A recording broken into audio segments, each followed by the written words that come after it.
Arteries and veins are going to be very similar to what we saw in the cats. Okay, so we're going to start with the arteries. So coming out of the heart is my ascending aorta, becoming the aortic arch. The aortic arch in humans, however, has 1, 2, 3 branches coming off of it. Remember, in cats we only had 2. In cats we had the brachiocephalic trunk and the left subclavian artery. In humans, we have this extra one in the middle. So this is going to be my right common carotid artery going up into the neck. Okay, right common carotid. So my left common carotid is still coming off of that brachiocephalic trunk. Okay, so we're going to follow the common carotid into the neck. So it's common carotid, and then you can see it branch in and out. Okay, so the branch going deep into the neck is my internal carotid artery. The one going on the outside of the skull is my external carotid artery. Okay, so the internal carotid is going to go in, and then you can see it branching up into the face as my facial artery. The external is moving on the outside of the skull, and then up here you can see it branching in the temporal region. So these vessels are just under the skin outside of the skull, so they're superficial. They're in the temporal region, so these collectively are known as the superficial temporal arteries. Okay, so my external carotid becomes my superficial temporal. So then we're going to follow the subclavians into the arm. Okay, so my subclavian moves up, and you can see right here going into the neck are these 3 branches. We only need to know the first one on either side. Okay, this is going to be my vertebral artery. The other 2 we don't need to know, but just know that those are actually going up into the vertebrae in the neck. Okay, so there's a cervical, but we don't need to know it. Just know the first one is vertebral. So the subclavian is going to move into the arm, becoming axillary at the armpit, becoming brachial here in the brachial region right next to the humerus. Okay, so then this is going to go down, and you can see it split on either side of the arm. Okay, so the artery going on the outside is going to be my radial.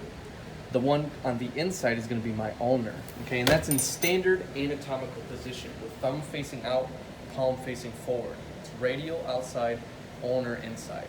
However, when I turn my hand, those bones cross, they supinate. Okay, so when the bones cross, the vessels follow. So my radial that's on the outside, when I cross my hand, it is now on the inside. My ulnar that's on the outside, that's on the inside, now becomes on the outside of the arm. Okay, based on that arm turning. So I just want to point that out because our models do show that supination in those vessels. This is my radial, and it twists around. This is my ulnar, and it twists around. Okay, just so you know, there is a difference between standard anatomical position on this side and the opposite on this side. Okay, so that's all we need to know for the arteries in the upper body. For veins, it's going to be even more simple.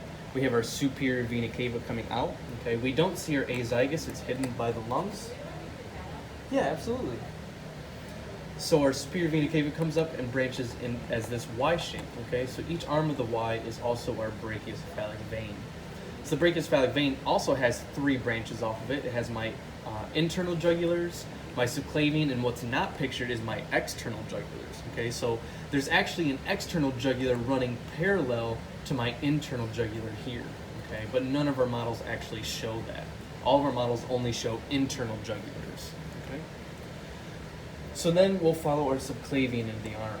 Okay, so here's my subclavian vein. Okay, which then becomes axillary at the armpit, and then becomes brachial right here. Okay, so this vein you can see got cut off, but this would be running directly over my brachial artery. So just know that this little portion is my brachial vein. Don't confuse the brachial vein here with this vein that continues on the inside of the arm because it's different. This vein is going to be my basilica, okay, the basilica vein. You also notice up here branching off my subclavian is another vessel going on the outside of the arm. This is going to be my cephalic vein. So my cephalic vein on the outside and my basilica vein on the inside meet in the bend of the arm here as my median cubital vein. Okay, so then that's it for the upper body of humans. For the lower body, the arteries up here are all exactly the same as what we see in the cats. Okay, so you have my celiac trunk, which has celiac trunk here, which has 1, 2, 3 branches to it. So we have my hepatic going to the liver. We have my gastric in the middle going to the stomach, which isn't pictured. And then we have my splenic here going to my spleen. Below my celiac trunk, we have this nub. That's my superior mesenteric. So imagine this is a vessel coming out towards you that's just been cut in half. Okay, that's why we have the nub. So that's my superior mesenteric. Just below that are going to be my renals going to each kidney, and below that are my gonadals. Okay, so these are going to each to the gonads. So testes in males, ovaries in females.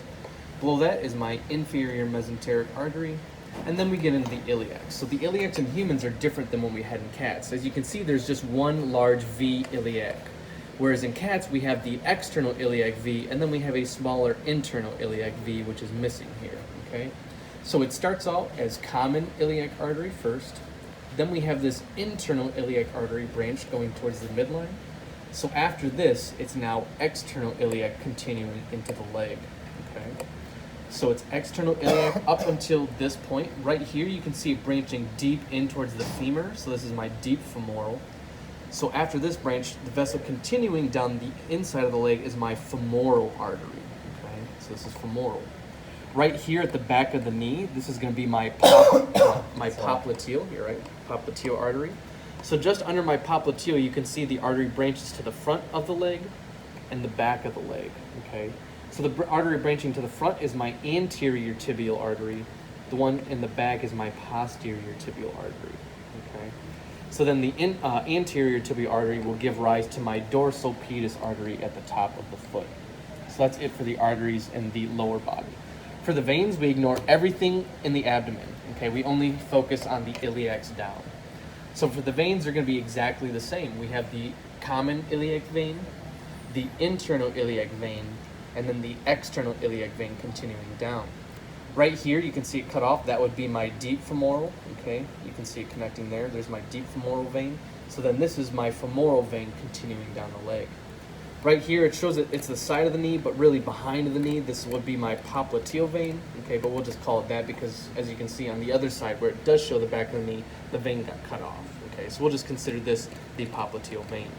So then right here, just below the popliteal vein, you can see branches in the front inside of the leg, but it also branches behind the bone to the outside of the leg as well.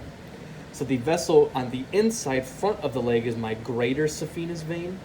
The one that branches behind the bone to the outside of the leg is my lesser saphenous vein. Okay? So then that's it for the veins in the human body. Thank you, buddy.